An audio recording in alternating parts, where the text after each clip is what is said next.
कोल्हापूर शहरासह जिल्ह्यामध्ये काल दुपारनंतर वादळी वाऱ्यासह गारपिटीचा पाऊस झाला आणि यामुळे कोल्हापूर जिल्ह्यातील शेतकऱ्यांचं मोठ्या प्रमाणावर नुकसान झालेलं आहे। मी आता आहे कोल्हापूर शहरात लगत असलेल्या कंदलगाव गावातील एका शेतामध्ये आणि इथले दृश्य आपण बघू शकतो।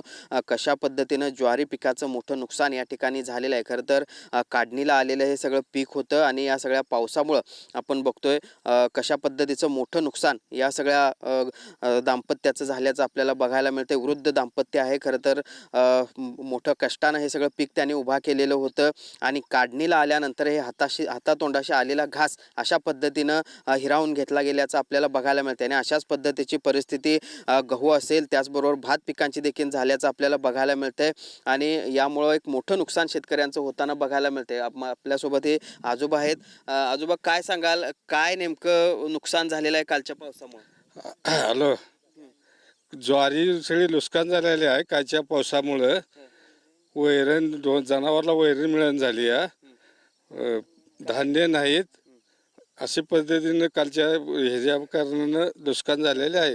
ज्वारी उभा करण्यासाठी काय काय नेमकं कष्ट केलं होतं आणि आता नेमकं रान नांगरून सगळं कष्ट केलं तर कष्टाचे पैसे अंगावर माणसांचं हजऱ्यात दान दुप्पट आहे ते ज्यादा, त्या कारणानं सगळं नुकसान झालं। आता आम्ही काय करायचं, काय आत्महत्या करायला पळायला आम्हासनी, हे आता तुम्ही दखल घ्या आणि आम्हाला काहीतरी सहकार्य करा।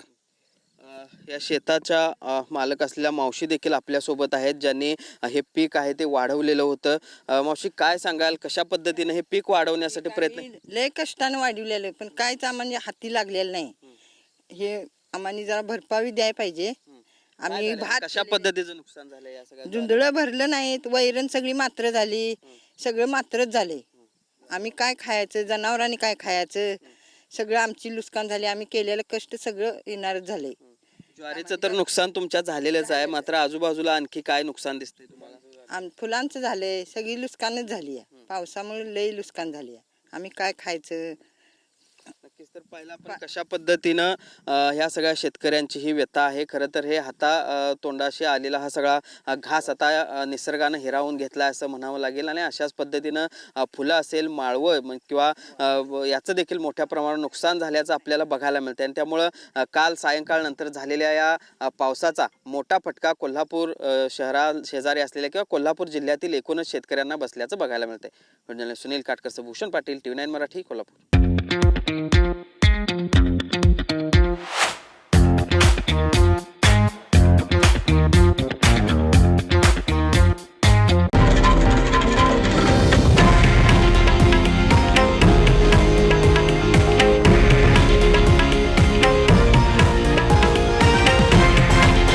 हे आहे देशातील नंबर 1 न्यूज नेटवर्क आणि आपण पाहत आहात TV9 मराठी, एकमेव।